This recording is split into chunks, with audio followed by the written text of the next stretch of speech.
Kia ora tātou, good morning, and it's a huge privilege to be here to chip in a few provocations. I was delighted with that phrase, that word that Mark offered me, and it's obviously a great privilege to follow on from Jeremy. I am going to be pretty speedy, but of course we'll be making this presentation available to you afterwards.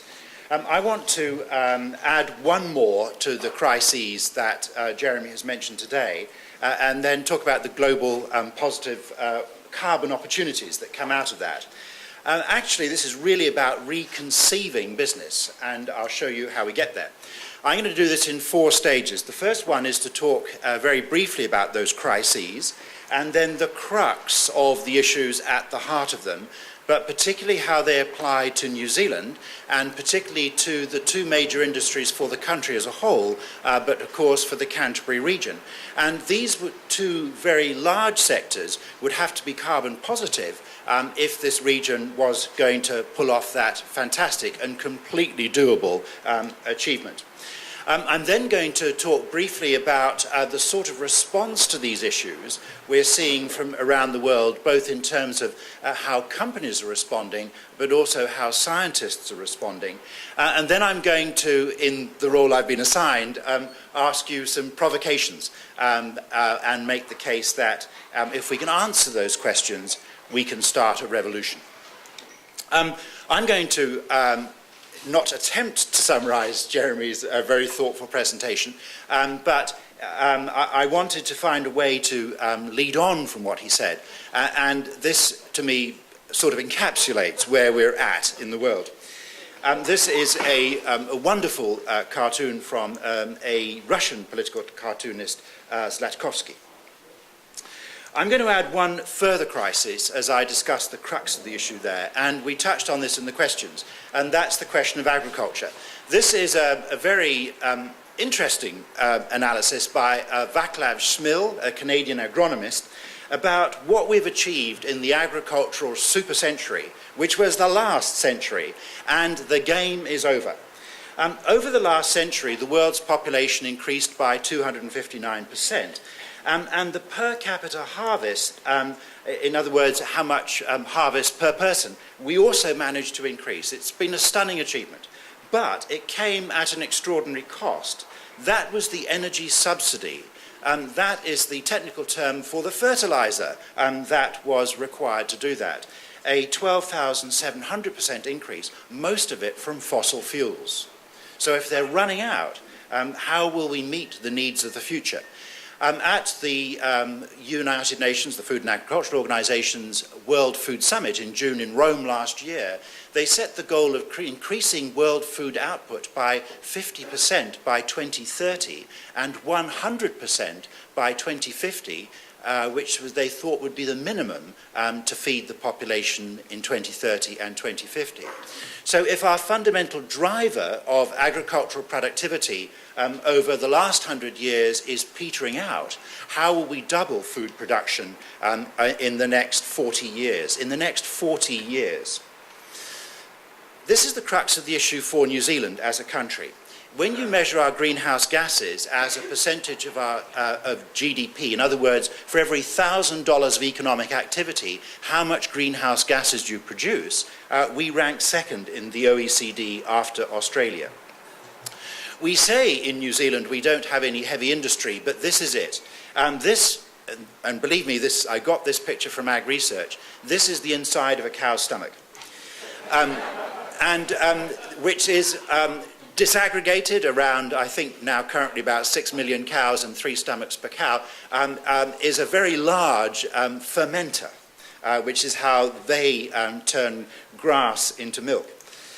We know that that's half our greenhouse gas emissions, and there is this astonishing opportunity for us here in New Zealand to fast forward what we're doing. We already have the best ruminant scientists.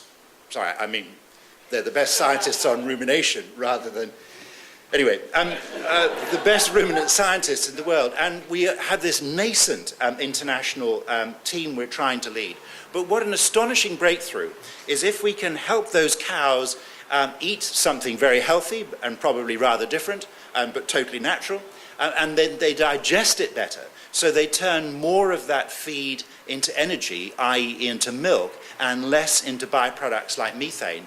That would be an amazing thing for us to do, and an amazing gift for us to the world.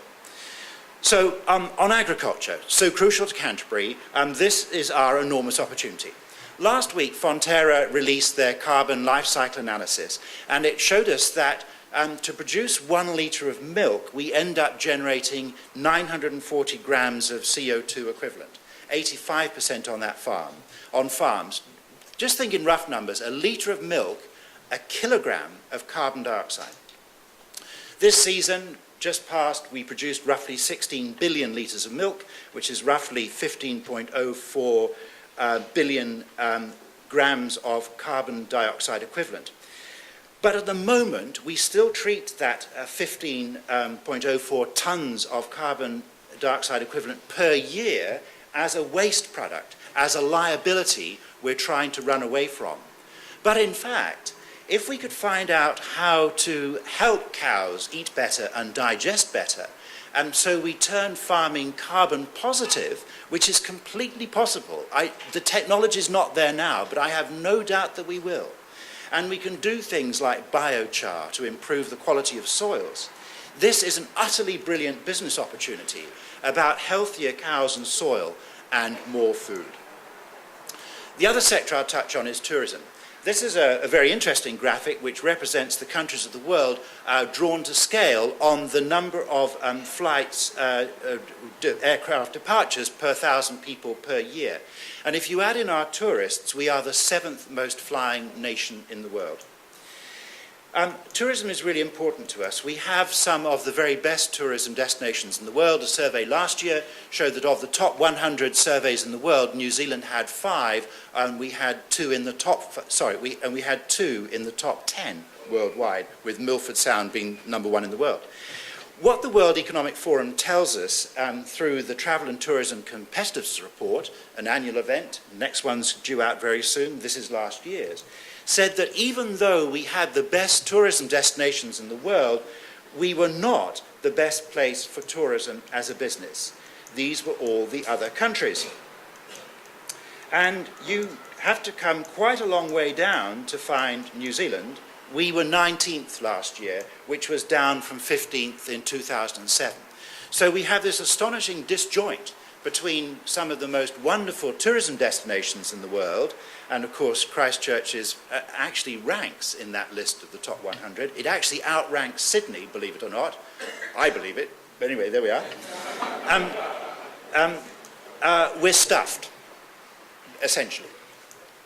Now, what the World Economic Forum tells us is that the key issue in competitiveness in tourism is sustainability. So this charts on the x-axis upwards the competitiveness score of tourism industries, and the y-axis across the bottom is the environmental sustainability score, and that's how they rate New Zealand. So what's our opportunity in tourism? I'm being a bit fast and loose with the numbers here, but if we took one person on one return flight from London to Christchurch, that's about 5.5 tons of carbon dioxide. 2.4 million tourists, which we hope to attract this year, equals 13.2 million tons of carbon dioxide. Now, they're not all flying from London to Christchurch. 40% of them are only coming across the Tasman from Australia, but it might work out if they bring a lot of baggage with them. Physical baggage. So 13.2 million tons of carbon dioxide per year is not a waste product. It is not a liability. It is a brilliant business opportunity for healthier people and for a healthier planet if we could make tourism carbon positive. And that sounds utterly absurd because aircraft makers and engine makers say we can't do this, we've got to use liquid fuels. But last week